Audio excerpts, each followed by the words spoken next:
Madame, Messieurs les membres du Conseil présidentiel de transition, Monsieur le Premier ministre AI, Mesdames, Messieurs les ministres, Monsieur le vice-président de la Cour de cassation, Monsieur le vice-président du Conseil supérieur du pouvoir judiciaire, Mesdames, Messieurs les chefs de mission diplomatique en Haïti,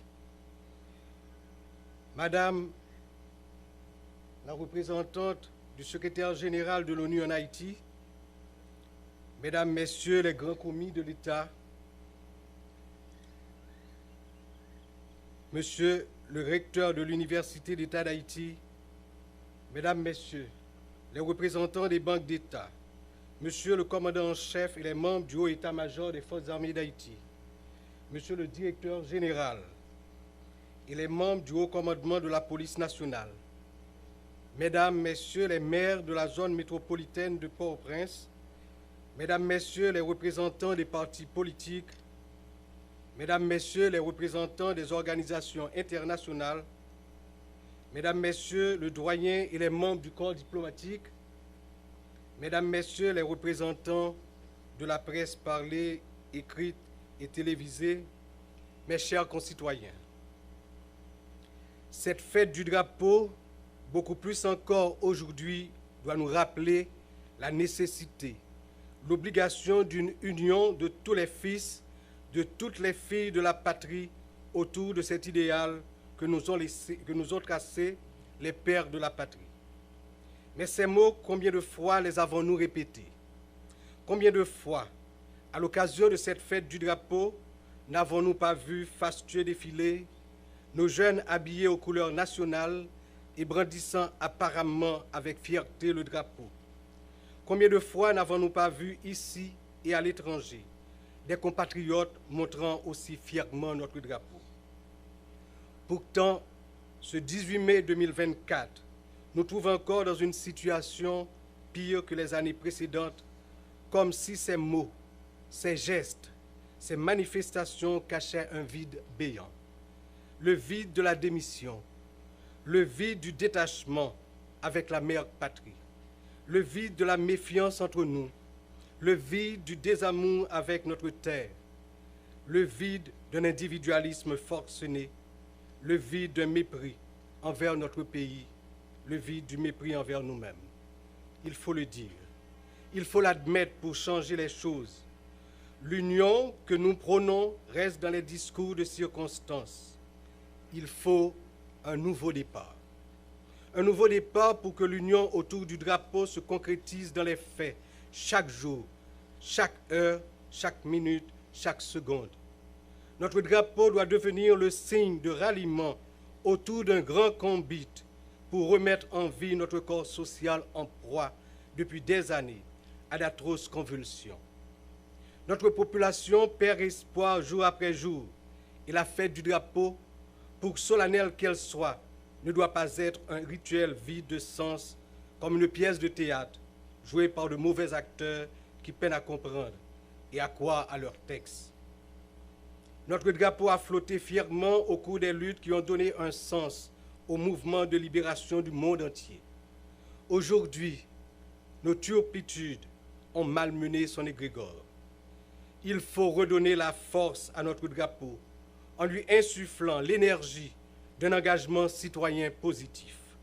Et cet engagement positif est lié à l'amour que chaque citoyen, chaque citoyenne doit porter à cette terre. Tout a été fait pour porter la population au découragement, à la fuite, à la démission.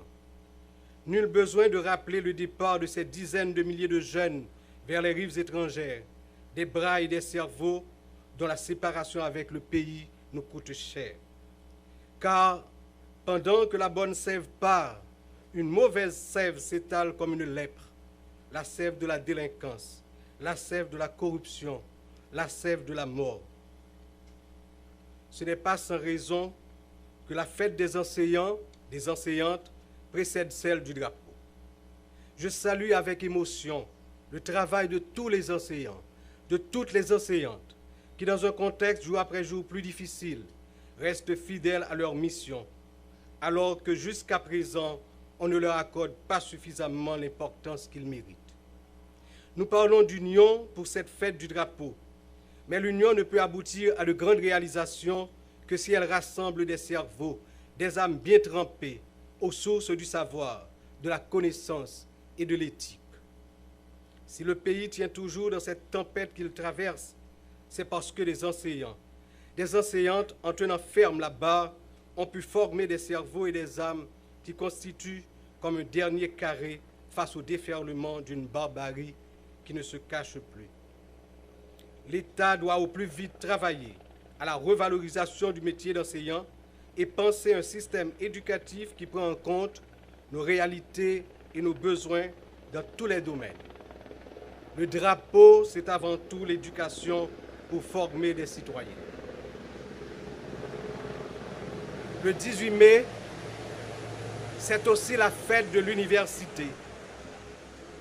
Jeunesse universitaire, si vous êtes la cible des gangs armés, c'est tout simplement parce que vous représentez l'avenir du pays. En s'attaquant à vous, ils tentent de détruire l'âme de la nation. Mais avec la force et la résilience qui sommeillent en vous, ils ne réussiront pas. Vous serez debout pour que l'université puisse jouer son rôle de vecteur du développement. Mesdames, Messieurs, le lien entre la fête du drapeau et celle de l'université a été argumenté par Louis Dantès Bellegarde, alors ministre de l'Instruction. Je cite, « Vous êtes la gardienne du drapeau, celle qui doit maintenir le flambeau patriotique et guider les jeunes du niveau primaire et secondaire. » Fin de citation. Je vous invite donc à être à la hauteur des circonstances pour parvenir à cette noble mission. Le drapeau, c'est aussi le symbole de notre souveraineté. Souveraineté qui ne peut être qu'un concept sans aucun sens si la sécurité n'est pas rétablie dans notre pays. Et l'insécurité est le pire ennemi de l'union et donc du drapeau. Un Premier ministre, c'est-à-dire un homme peut gravir le mont Everest pour lui-même, mais au sommet, il plante le drapeau de son pays. Le 18 mai, jour du drapeau, doit devenir à partir d'aujourd'hui une vraie fête de l'union et de l'engagement patriotique. Je rends un vibrant hommage à toute cette jeunesse qui continue à apprendre, à lutter pour que le pays vive, pour que chaque quartier, chaque commune, chaque ville soit protégée des vilainies de la violence et de la corruption. Je ne peux m'empêcher d'avoir aussi une pensée pour ces jeunes qui, plongés dans l'abandon et la misère, sont devenus la proie de ces démons qui ont toujours œuvré à la destruction de notre patrie. Tout cela pour rappeler la responsabilité des dirigeants, des dirigeantes de la nation envers la jeunesse dans toutes ses composantes sociales. Le politique est surtout et avant tout au service de la communauté. Empêtré dans nos pratiques traditionnelles, stériles et souvent suicidaires pour la nation, nous l'oublions. La fête du drapeau doit nous rappeler aussi qu'il n'y a pas de territoire perdu. Chaque mètre de notre territoire est la possession de l'État haïtien. Le drapeau haïtien, symbole aussi de l'autorité de l'État, flottera partout bientôt pour bien signifier que le règne de l'insécurité permanente prend fin. Ensemble, à l'occasion de cette fête du drapeau, sonnons le grand ralliement pour le combat final qui permette la reprise de toutes les activités sur le territoire national et un retour à la vie normale dans tous les secteurs. Compatriotes haïtiens, femmes ou garçons, dans toutes couches, toutes classes, toutes couleurs dans la société, si la yo qui en dedans, tant que si la qui dehors pays, on rassemblé en bas de drapeau nous, pour lever escamp figi pays, remettre sous deux pieds militaires pour ensemble